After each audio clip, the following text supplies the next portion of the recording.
नमस्कार, आप देख रहे हैं खबरदार। मैं हूं श्वेता सिंह। सबसे पहले खबरों को खबरदार के लेंस से देख लेते हैं। तालिबान के चंगुल में फंसे अफगानिस्तान का भविष्य क्या होगा, इस पर आज दिल्ली में भारत सहित 8 देशों के बीच सुरक्षा पर चर्चा हुई।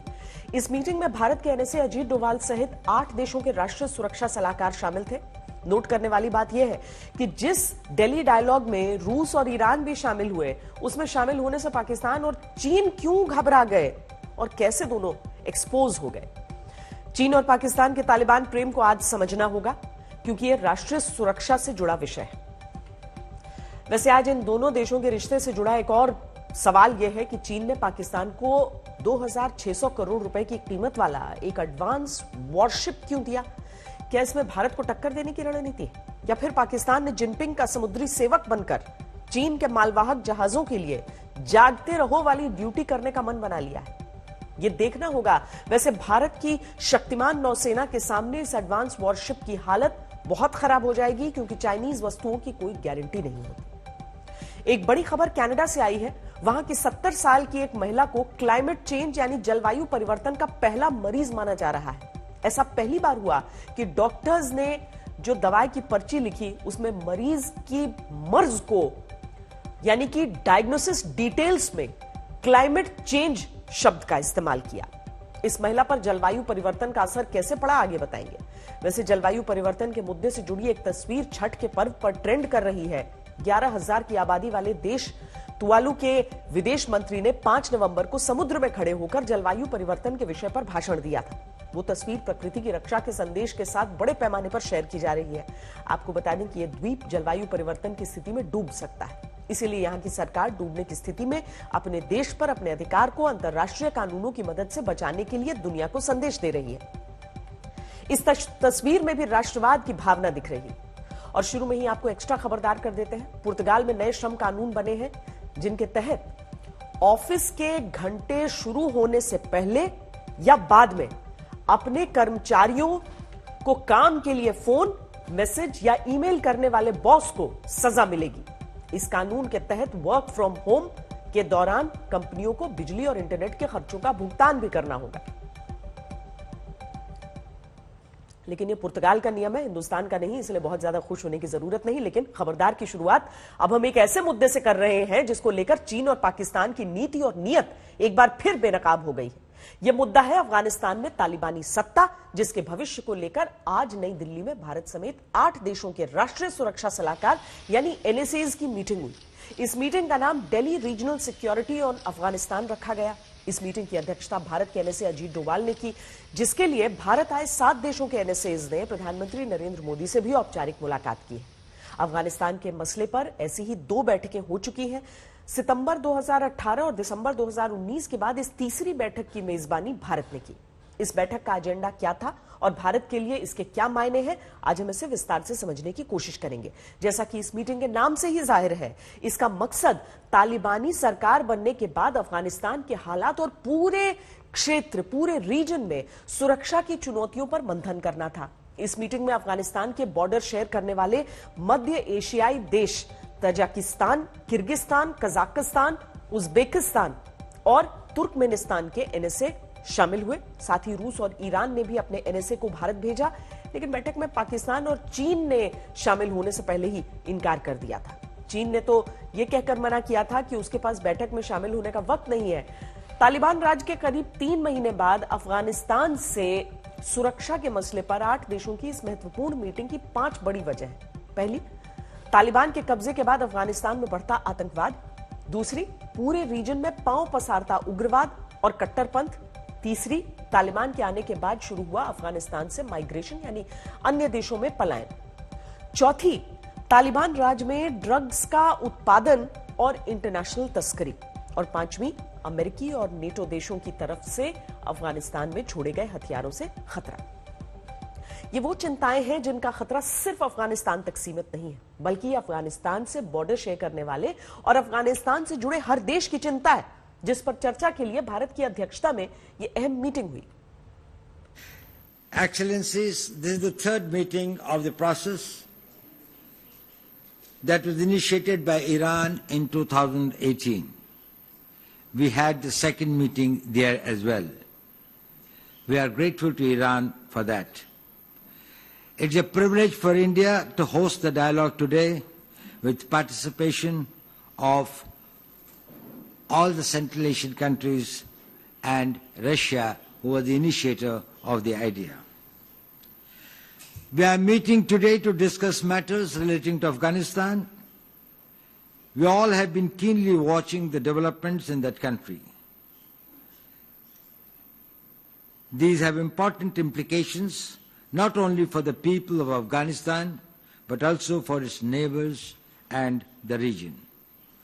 This is the time for close consultations amongst us, greater cooperation and interaction and coordination among the regional countries. I am confident that our deliberations will be productive, useful, and will contribute to help the people of Afghanistan and enhance our collective security. Delhi dialogue का मकसद तालिबानी सत्ता में अफगानिस्तान की जनता की आवाज उठाना है और तालिबान को उसकी हद में रखना है। यही पूरी दुनिया का एजेंडा है और भारत का भी। और यह बात भारत ने हर मंच से क्लियर की है। दिल्ली डायलॉग में भी भारत ने साफ कर दिया कि तालिबान शासित अफगानिस्तान को आतंकवादियों का अड्डा बनने नहीं दिया जा सकता। तालिबान राज में अल्पसंख्यकों, महिलाओं और बच्चों के अधिकार की रक्षा होनी चाहिए, जिनकी तालिबान जरा भी परवाह नहीं करता है। तालिबान पर पाकिस्तान की सरकार, सेना और खुफिया एजेंसी आईएसआई का प्रभाव नजरअंदाज नहीं किया जा सकता।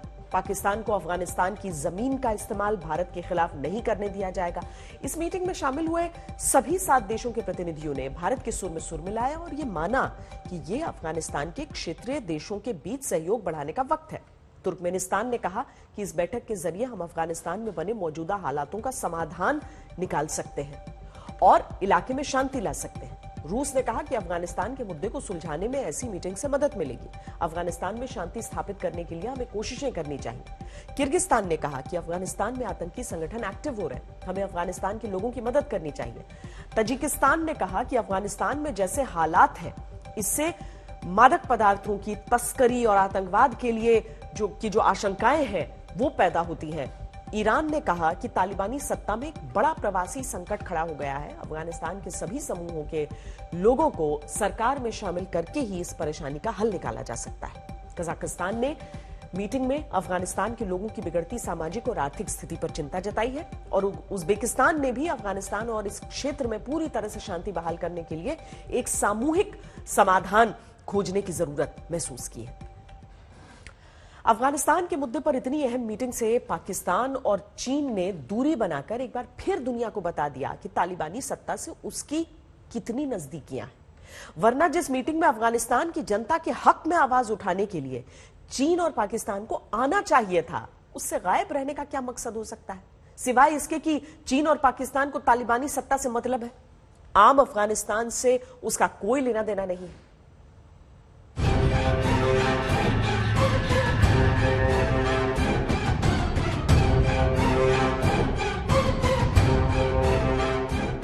जब जब तालिबानी सत्ता पाकिस्तान को बुलावा भेजती है, तब तब पाकिस्तानी अधिकारी दौड़ दौड़ कर काबुल के चक्कर लगाते हैं। खुद इमरान खान दुनिया भर में घूम घूम कर तालिबानी सरकार को मान्यता दिलवाने के लिए दौड़ धूप करते हैं। If the world community incentivizes them, encourages them to walk this talk, it will be a win-win situation for everyone. Dialogue बाजी अच्छी करते हैं इमरान खान, लेकिन जब बात आती है अफगानिस्तानियों के हक की, तो पाकिस्तान की सोच को लकवा मार जाता है। ये जो मुद्दा है ये सुर्खियां बना हुआ हमारे मीडिया में भी और काफी इंटरनेशनल मीडिया में भी बना है, क्योंकि एक बड़ा जियोपॉलिटिकल मुद्दे की तरफ इसको देख सकते हैं। देखिए, ये जो डायलॉग है ये तीसरा अपनी सीरीज में। अब लास्ट टाइम जो डायलॉग ये हुआ था ईरान में, पाकिस्तान तो ईरान भी नहीं गया था। अब ये जो है, अभी आपके जो एनएसए वो कह रहे थे कि भाई देखो, India is a spoiler can not be a peace maker. ठीक है जी।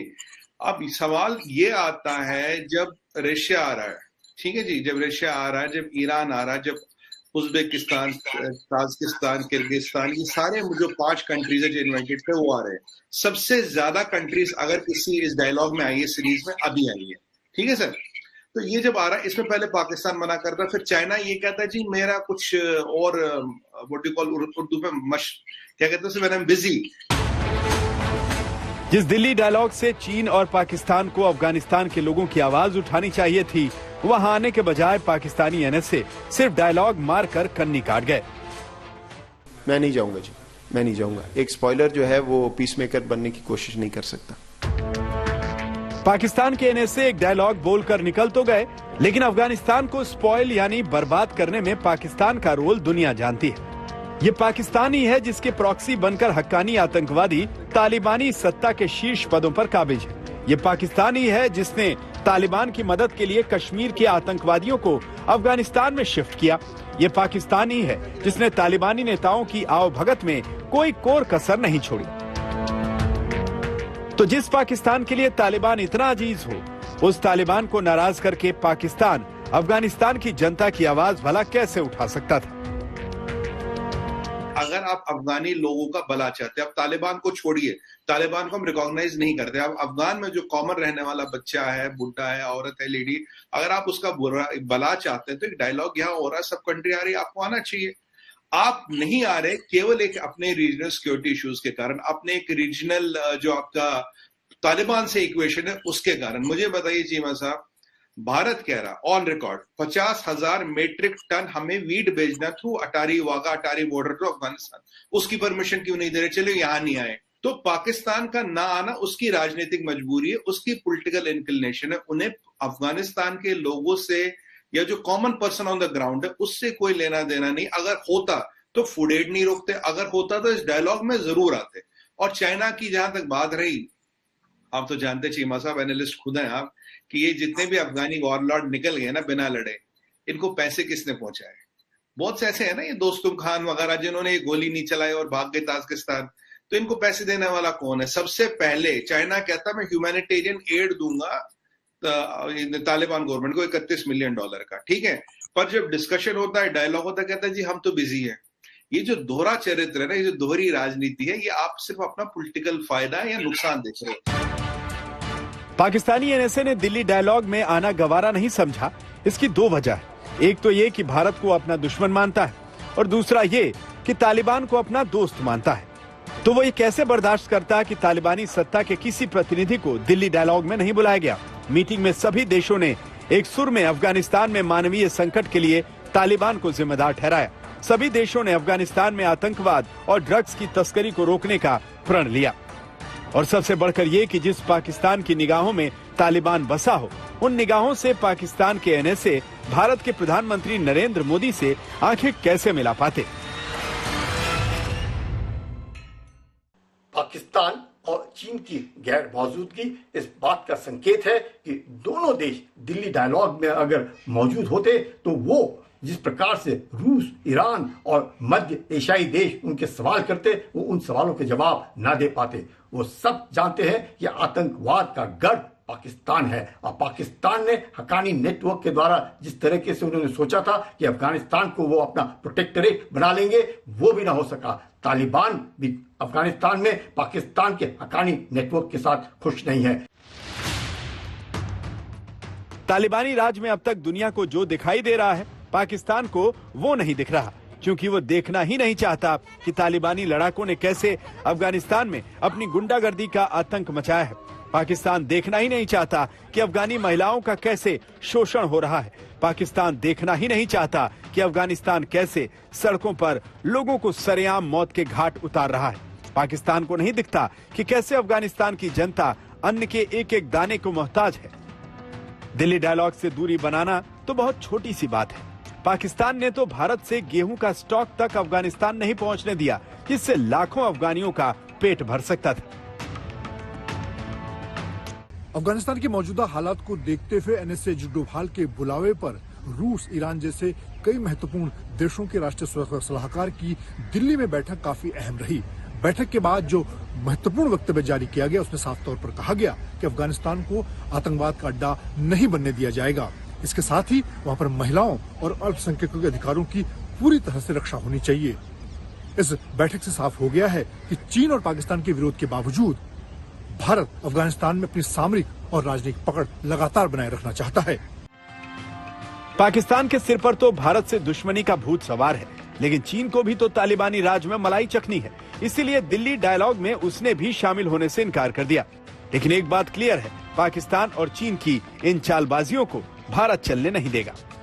अफगान समाज के सभी वर्गों का प्रतिनिधित्व भी महत्वपूर्ण है और इसलिए यह आवश्यक है कि नई व्यवस्था की मान्यता पर फैसला ग्लोबल कम्युनिटी सोच समझकर और सामूहिक तरह से ले। दिल्ली से गीता मोहन के साथ मंजीत नेगी, आज तक। दुनिया में इस समय कोई देश नहीं है जिसने अब तक तालिबानी सरकार को मान्यता दी हो, लेकिन चीन और पाकिस्तान का तालिबान प्रेम किसी से छुपा नहीं है। तालिबानी प्यार में अंधे हो चुके इन दोनों देशों को अफगानिस्तान में सिर्फ अपना फायदा दिख रहा है। अफगानिस्तानी आवाम का दुख दर्द नहीं दिख रहा है, लेकिन दुनिया जानती है कि भारत ने हमेशा अफगानिस्तान के लोगों का भला चाहा और अफगानिस्तान के विकास में अहम योगदान दिया है। भारत ने अफगानिस्तान में $3 बिलियन यानी करीब 22,000 करोड़ रुपए का निवेश किया था। यही नहीं, भारत और अफगानिस्तान के बीच द्विपक्षीय व्यापार भी करीब $1 अरब यानी 7,500 करोड़ रुपए का था। अफगानिस्तान के सभी 34 राज्यों में भारत ने लोगों का जीवन स्तर सुधारने वाली 433 परियोजनाओं को पूरा भी किया, जिसमें कई बांध परियोजनाएं भी शामिल हैं। भारत और अफगानिस्तान के बीच 5 जुलाई 2020 को करीब $26 लाख की लागत से स्कूल और सड़कों के निर्माण के लिए 5 समझौते पर दस्तखत किए गए थे। आज अफगानिस्तान का कोई ऐसा हिस्सा नहीं जहां भारत के प्रोजेक्ट्स न हो, लेकिन तालिबानी राज के बाद अफगानिस्तान में विकास का पहिया जाम हो चुका है। भारत भी अफगानिस्तान में अपने प्रोजेक्ट्स को लेकर किसी जल्दबाजी में नहीं है। हालांकि भारत तालिबानी व्यवस्था को मान्यता देने के पक्ष में नहीं है, लेकिन अफगानिस्तान के लोगों से अपने जुड़ाव को भी कायम रखना चाहता है, जिससे पाकिस्तान को चिढ़ हो रही है। भारत ने मानवीय सहायता के तौर पर अफगानिस्तान को 50,000 टन गेहूं देने की घोषणा की थी, लेकिन पाकिस्तान ने यह अनाज काबुल तक पहुंचाने के लिए अपना सड़क मार्ग खोलने से ही इनकार कर दिया। तालिबानी कब्जे के बाद ही पाकिस्तान ने अफगानिस्तान बॉर्डर पर भारतीय ट्रकों की आवाजाही रोक दी थी। इसकी वजह से लाखों डॉलर का सामान का आयात निर्यात रुक गया था। आधुनिक कूटनीति के दौर में अगर कोई देश किसी दूसरे देश को तोहफे में हथियार देता है तो अक्सर उसमें मित्रता नहीं होती, रणनीति होती। चीन ने पाकिस्तान को एक एडवांस और हाईटेक वॉरशिप दिया है। सवाल है क्यों? क्या इसमें भारत को टक्कर देने की रणनीति है? इसे भारत के एंगल से किस तरह की चुनौती माना जाए? राष्ट्रीय सुरक्षा के नजरिए से इन सवालों का विश्लेषण जरूरी है। वैसे मूल रूप से इतना समझ लीजिए कि चीन पाकिस्तान को वॉरशिप वाला गिफ्ट तो दे सकता है, लेकिन हिम्मत नहीं दे सकता। वैसे भी यह गिफ्ट पाकिस्तान को अरब सागर में चीन का सेवक बनाने के लिए दिया गया है, ताकि पाकिस्तान चीन के मालवाहक जहाजों की रखवाली कर सके। आसान भाषा में कहा जाए तो चीन ने पाकिस्तान को समुद्र में अपना चौकीदार नियुक्त कर दिया। चीन ने 8 नवंबर को शंघाई में पाकिस्तान को पहला टाइप 054 वॉरशिप दिया। पाकिस्तान ने इस वॉरशिप को नाम दिया है PNS तगरिल। चीन का दावा है कि यह वॉरशिप सबसे बड़ा और तकनीकी रूप से सबसे एडवांस वॉरशिप है। हालांकि चाइनीज सामानों की कोई गारंटी नहीं होती है। चीन और पाकिस्तान के बीच साल 2017 में एक डील हुई थी, जिसके तहत चीन पाकिस्तान को 4 वॉरशिप देगा, तो इस सिलसिले में यह पहला वॉरशिप है। इस एक वॉरशिप की कीमत $350 मिलियन यानी करीब 2,600 करोड़ रुपए है। लेकिन पाकिस्तान की माली हालत देखकर लगता है कि पाकिस्तान इतनी बड़ी रकम चीन को चुका तो पाएगा नहीं। पाकिस्तान इस समय दुनिया के उन 10 देशों में शामिल है जो दुनिया के सबसे बड़े कर्जदार हैं। जून 2021 की एक रिपोर्ट के अनुसार पाकिस्तान पर करीब 40 लाख करोड़ पाकिस्तानी रुपए का कर्ज है। भारतीय करेंसी में ये 17,20,000 करोड़ रुपए के बराबर है। चीन पाकिस्तान की हैसियत से भलीभांति परिचित है। वो जानता है पाकिस्तान ये रकम उसे नहीं दे पाएगा, इसीलिए इस वॉरशिप वाले गिफ्ट के जरिए पाकिस्तान को समुद्र में चीन के जहाजों के लिए जागते रहो वाली सेवाएं देनी होंगी। हालांकि वॉरशिप को पाकर पाकिस्तान में अहंकार की मात्रा बढ़ गई है, क्योंकि उसे लगता है कि इस वॉरशिप के जरिए वो अब जब चाहे भारत को चुनौती दे सकता है। ऐसे में पाकिस्तान को सच का आईना दिखाने के लिए आज हमारे पास एक रिपोर्ट है, जिसे इमरान खान को भी अपनी टीम के साथ बैठकर जरूर देखना चाहिए।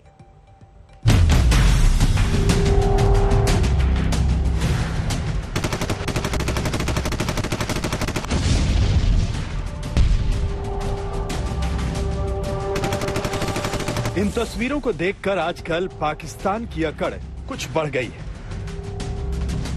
चीन से मिले वॉरशिप को पाकर इमरान खान फूले नहीं समा रहे। यहां बताया आपको कि चीन में तैयार पहले O-54 अल्फा फ्रिगेट PNS तोगरल की पाक बहरिया में शमूलियत के हवाले से कमिश्निंग तकरीब जोंगो शिपयार्ड में मुनक्किद हुई। PNS तोगरल मुहलिक जंगी हथियारों, जदीद आलात से लैस है। जहाज सतह-ए-आब, ज़ेर-ए-आब, फजा में अहदाफ को निशाना बनाने की सलाहियत रखता है। चीन ने इस वॉरशिप को शंघाई में बाकायदा समारोह पूर्वक पाकिस्तान नेवी को सौंपा है ताकि अरब सागर और हिंद महासागर में पाकिस्तानी नौसेना को मजबूत किया जा सके। ऐसा चीन का कहना है, लेकिन इस बात को सुनकर पाकिस्तान को लग रहा है कि वो अब जब चाहे समंदर के रास्ते भारत पर प्रेशर बढ़ा सकता है। हालांकि पाकिस्तान ये भूल रहा है कि समंदर वाली शक्तियों में भी भारत के सामने पाकिस्तान की कोई हैसियत नहीं। भारतीय नौसेना समंदर में पाकिस्तान को तसल्ली बख्श तरीके से धुलाई करने में सक्षम है। ये तो उनका पहला फ्रिगेट है इंडिया के पास। अगर आप देखें तो 2010 ऑनवर्ड्स पहले शिवालिक क्लास के 3 फ्रिगेट्स आए थे, स्टेल्थ फ्रिगेट्स, जो कि इससे बड़े हैं, इससे ज्यादा ताकतवर हैं, इनके अंदर ज्यादा मिसाइल्स हैं। और दूसरा उसके बाद कोलकाता क्लास के 3 आए थे, अब 4 विशाखापट्टनम क्लास के हैं, और हमने बीच में दिल्ली क्लास को भी मॉडिफाई कर लिया, अपग्रेड कर लिया। तो ऐसा नहीं है कि हमारे पास इनका जवाब नहीं है, but now they have shifted their focus. 4 अब ये फ्रिगेट्स आ जाएंगे टाइप 054, और उसके बाद 8 सबमरीन्स आ रही हैं, फिर देन उनके पास LRMP एयरक्राफ्ट भी उन्होंने कुछ मॉडिफाई कर लिए हैं। सो इसका मतलब ये है कि पीछे से कौन बैकिंग दे रहा है और किस काम के लिए ये यूज होंगे, ये सबको समझ आ जाना चाहिए। चीन ने पाकिस्तान को जो वॉरशिप दिया है वो फ्रीगेट कैटेगरी का वॉरशिप है, जिसे CSSCL यानी China ship building corporation limited ने स्टील टेक्नोलॉजी से बनाया है, जिससे ये वॉरशिप किसी भी रेडार को चकमा दे सकता है और लंबी दूरी तक मार करने वाली मिसाइलें और एडवांस तोप भी लगाई गई हैं। ये वॉरशिप दुश्मन के जहाजों के अलावा समंदर से हवा में वार कर सकता है और पानी में सबमरीन को भी निशाना बना सकता है। वैसे भारत के पास पहले से ही फ्रीगेट वॉरशिप मौजूद है, जो जब चाहे दुश्मन को सबक सिखा सकते हैं। पाकिस्तान के पास 3 तरह के फ्रीगेट वॉरशिप मौजूद हैं। इसमें चीन से मिला जुल्फिकार क्लास, अमेरिका से मिला ओलिवर हैजर्ड पेरी क्लास और तीसरा तगरिल क्लास वॉरशिप है। जबकि भारत के पास करीब 13 तरह के फ्रीगेट वॉरशिप मौजूद है, जिसमें INS Shivalik, INS Satpura, INS Sahyadri के अलावा INS तलवार, त्रिशूल, ताबर, तेग, तरकश और त्रिकंद जैसे वॉरशिप मौजूद हैं। यानी भारत जब चाहे अपने दुश्मनों को समंदर में समाप्त कर सकता है। भारत के पास INS ब्रह्मपुत्र, बेतवा और INS व्यास जैसे शक्तिशाली वॉरशिप मौजूद हैं, जो जब चाहे समंदर में दुश्मनों की जल समाधि बना सकते हैं। हिंदुस्तान को ज्यादा इससे परेशानी नहीं होनी चाहिए, क्योंकि हमें मालूम था कि इनके पास ऐसी कोई चीज आने वाली है जिससे कि ये यूज करेंगे। और नंबर 2, आपको ये भी बताना चाहता हूं कि मैं पाकिस्तान के पास ऐसी फंडिंग तो है नहीं, सो डायरेक्टली इनडायरेक्टली चाइना ही अपना सामान यहां ट्रांसफर कर रहा है, whether it is now being commissioned as a Pakistani navy warship और eventually it will be used as directed by China. Bharat की समुद्र शक्ति के सामने पाकिस्तान कहीं नहीं टिकता, ये बात चीन भी अच्छी तरह जानता है। लेकिन इसके बावजूद चीन ने एक और वॉरशिप पाकिस्तान को दिया है। दरअसल चीन इस वॉरशिप के जरिए अरब सागर में पाकिस्तान से चौकीदारी करवाना चाहता है। चीन समंदर के रास्ते अपनी व्यापारिक ताकत को बढ़ाने की लगातार कोशिश कर रहा है। इसके लिए चीन Myanmar, Thailand, Singapore, Indonesia, Sri Lanka और UAE जैसे देशों में अपने बेस बनाने की तैयारी कर रहा है। खबरदार में अब चीन के सैन्य गांवों पर हमारी रिपोर्ट का पार्ट 2। कल हमने गांवों को बसाने के नाम पर LAC पर चीन के सैन्य अड्डे तैयार किए जाने की रिपोर्ट दी थी। आज उसके सैटेलाइट सबूत हम आपको दिखाने जा रहे हैं। चीन किस तरह LAC पर अपने गांवों के जरिए विस्तारवाद की नीति को आगे बढ़ा रहा है, सैटेलाइट तस्वीरें इसका सच सामने रख रही हैं। वैसे तो पूरी LAC पर चीन ने अपने रणनीतिक गांव बनाए हैं, लेकिन अरुणाचल प्रदेश के पास उन विवादित क्षेत्रों पर भी चीनी गांवों के बसने की रिपोर्ट्स हैं जिन पर भारत का हक बनता है। 1959 में चीनी सेना ने अरुणाचल के कुछ इलाकों पर अवैध कब्जा जमा लिया था। इसे लोंगजू घटना के तौर पर जाना जाता है। LAC पर चीन का यह रवैया भारत को और ज्यादा सतर्क रहने के लिए खबरदार कर रहा है।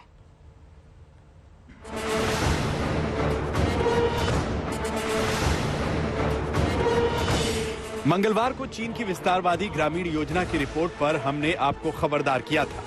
एलएसी पर गांव बसाने के नाम पर कैंटोनमेंट बनाने के चीन के प्लान का खुलासा हमने किया था। विस्तारवादी इरादे से बनाए जा रहे चीनी गांवों का सच आपके सामने रखा था। आज हम खास सैटेलाइट तस्वीरों से विस्तारवाद की चीन की इस इंच रणनीति के सबूत देने जा रहे हैं। आप ये जो सैटेलाइट तस्वीर देख रहे हैं, ये एलएसी पर चीनी नियंत्रण वाले एक इलाके की अगस्त 2019 की तस्वीर है। अगस्त 2019 की ये सैटेलाइट तस्वीर साफ दिखाती है कि एलएसी का ये इलाका लगभग वीरान है और वहाँ कोई सेटलमेंट नहीं है। लेकिन जब इसी इलाके की नवंबर 2020 में तस्वीर सामने आती है तो वहाँ चीन के निर्माण के पक्के सबूत सामने आते हैं। नवंबर 2020 की सैटेलाइट तस्वीरों में बसाए गए चीनी सैन्य गांवों को साफ देखा जा सकता है। नवंबर 2020 की सैटेलाइट तस्वीर सुनियोजित तरीके से बनाई गई इमारतों को उजागर करती है। चीन ने इतनी तेजी से एलएसी पर एक इलाके को बसा लिया, इससे उसके मंसूबों का पता चलता है। रिपोर्ट्स के मुताबिक चीनी निर्माण 15 जून 2020 की गलवान घटना के बाद तब हुआ जब पूर्वी लद्दाख में भारत और चीन की सेनाएं आमने सामने थी। चाइना इस तरह की कोशिशें करता रहा है, पर पहले भी हमने देखा है बहुत सी एरियाज में बराबर खबरें आ रही हैं कि वो बॉर्डर के पास गाँव को बसा रहा है, बॉर्डर के पास सड़कें बनाई, डेवलपमेंट किया है, उसने रोड कनेक्टिविटी बढ़ा रहा है और विलेजेस भी बनाए हैं और जहाँ पे हर तरह के लोगों को भी लाके बसाने की कोशिश कर रहा है। मैं समझता हूँ हमको थोड़ा इंतज़ार करना चाहिए गवर्नमेंट, इसके बाद डिफेंस मिनिस्ट्री का क्या रिएक्शन होता है। खबरदार में हमने मंगलवार को आपको बताया था कि एलएसी पर लगभग ऐसे 600 चीनी गांवों को बनाने की योजना का लगभग आधा काम पूरा हो चुका है। चीन ऐसे सेटलमेंट्स और चरवाहों की मदद से एलएसी पर विस्तारवाद के अपने गेम प्लान को आगे बढ़ा रहा है। चाइना का घुसपैठ तो बीच बीच में होते रहते हैं। बॉर्डर है, बहुत बड़ा बॉर्डर इलाका है, 1000 किलोमीटर से अधिक है, तो वो घुसपैठ तो वहाँ से आना जाना तो होता है। चाइनीज का जो इंट्रोडक्शन ट्रांसग्रेशन तो होते रहता है वो कभी कभी, और बीच में फिर भी हमारा अपना इंडियन आर्मी है, आईटीबीपी है, बॉर्डर पोस्ट में सब तनाव है, रुका हुआ है, वो लोग अपना बॉर्डर गार्डिंग के लिए अपना ड्यूटी कर रहा है, उनका ऊपर में हम लोग भरोसा करते हैं।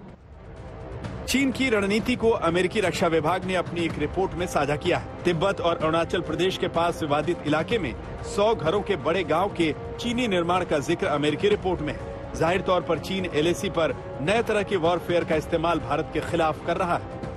चीन ने अपनी पूरी फौज को मैकेनाइज कर दिया, मतलब हर जगह टैंक और वो आर्मर्ड पर्सनल कैरियर हर तकरीबन डिवीजन को दे दिया। अच्छा साहब, ये आर्मर्ड पर्सनल कैरियर तिब्बत के पठार पे अच्छा चलते हैं, चीन के मैदान में अच्छा चलते हैं, लद्दाख की पहाड़ियां, अरुणाचल की पहाड़ियां, सिक्किम की पहाड़ियों से जब उतरना पड़े इनका बैंड बाजा बज जाएगा। अब इनके पास चारा नहीं है तो ये बॉर्डर विलेज खड़े कर रहे हैं। ट्रूप्स की कमी है, आप समझ रहे हैं साहब, ट्रूप्स की कमी है और काफी सारी फौज इसकी ताइवान के खिलाफ फंसी है। तभी क्वाड ये जो बॉर्डर लॉ पास किया है, ये बॉर्डर विलेज सेटल कर रहे हैं ताकि वहां पे ये कुछ हमारे काउंटर इंट्रूजन के लिए गार्ड रख सके। भारतीय सेना चीन की इस रणनीति से पूरी तरह वाकिफ है। भारतीय सेना को सिर्फ बॉर्डर इलाकों में बेहतर इंफ्रास्ट्रक्चर की जरूरत है। भारत का सुप्रीम कोर्ट भी मान रहा है कि पर्यावरण के नाम पर सेना की जरूरतों को नजरअंदाज करना सही नहीं है। अभिषेक भल्ला के साथ आज तक ब्यूरो। त्योहारों का मौसम बीतने के बाद अब वेडिंग सीजन इकोनॉमी को नई रफ्तार देने के लिए तैयार है। अनुमान है कि इस बार 25 लाख से ज्यादा शादियां होंगी, जिनके लिए लोग जमकर खर्च करेंगे और ये खपत आधारित भारतीय अर्थव्यवस्था की रफ्तार को नई ऊंचाई पर ले जा सकता है। वेडिंग सीजन के हिट होने से सबसे ज्यादा फायदा इवेंट इंडस्ट्री को मिलेगा, जो करीब 1.5 साल से संकट का सामना कर रही है।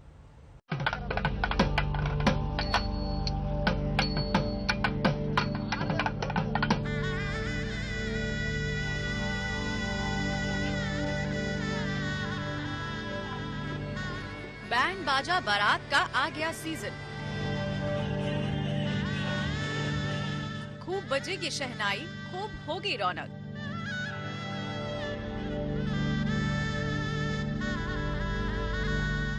करीब 2 साल की मंदी को पीछे छोड़ते हुए पूरा देश दिवाली पर जश्न में डूब गया। बाजारों में आई रौनक से कारोबारियों के चेहरे खिल उठे और अब ये चेहरे अगले 1 महीने तक ऐसे ही खिले रहने वाले हैं।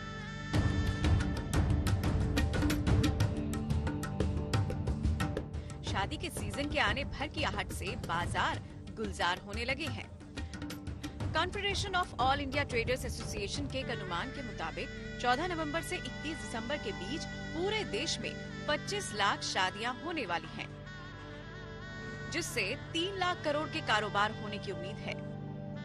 Confederation of all India traders का एक मोटा अनुमान यह है कि इस 1 महीने के दरमियान देश में लगभग 25 लाख शादियां होंगी और जिन शादियों में लगभग 3 लाख करोड़ रुपए से ज्यादा का खरीदारी की वजह से धन का प्रवाह भारत के बाजारों में आएगा। पिछले 2 साल में कोरोना महामारी की वजह से देश भर में काफी कम शादियां हुई हैं। कोरोना प्रतिबंधों की वजह से बहुत छोटे स्तर पर हुई हैं, जिससे कारोबार भी काफी मंदा रहा। लेकिन अब माना जा रहा है कि अकेले दिल्ली में इस सीजन में 1.5 लाख से ज्यादा शादियां होंगी, जिससे अकेले दिल्ली में 50,000 करोड़ का कारोबार होगा। इस दौर में जहाँ शादियां लोग वापस उत्साहित होकर कर रहे हैं, एक उम्मीद है कि इन सभी व्यवसायों को काफी फायदा मिलेगा।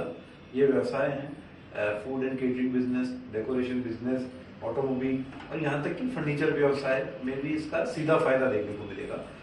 करीब 3 लाख करोड़ रुपए का व्यवसाय इन सभी बिजनेसेस द्वारा किया जाएगा आने वाले 2 से 3 महीनों में। त्योहारों पर आई खुशहाली की रंगत अब शादी में भी दिखने वाली है। शादियां छोटे से लेकर बड़े स्तर की होंगी। हैसियत के मुताबिक लोग लाख से लेकर करोड़ रुपए भी खर्च करेंगे। 7 जन्मों के बंधन में बंधने को लेकर देश भर में दूल्हा खुश है, दुल्हन खुश है, दोनों के घर वाले खुश हैं और बम्पर मैरिज को देखते हुए खुश है देश भर के व्यापारी। सोने चांदी की चमक एक बार फिर बढ़ गई है। साड़ी, लहंगा, चुन्नी, सूट, रेडीमेड कपड़ों की जमकर खरीदारी की जा रही है। आने वाले दिनों में और भारी खरीद की उम्मीद से ही व्यापारियों के चेहरे खिल उठे हैं। बैंक्वेट हॉल से लेकर फूल और केटरिंग समेत शादी से जुड़े सामानों को बेचने वाले तमाम कारोबारियों की खुशी का ठिकाना नहीं। आज तक ब्यूरो। खबरदार में आज के लिए इतना ही। देश और दुनिया की बाकी खबरों के लिए आप देखते रहिए आज तक।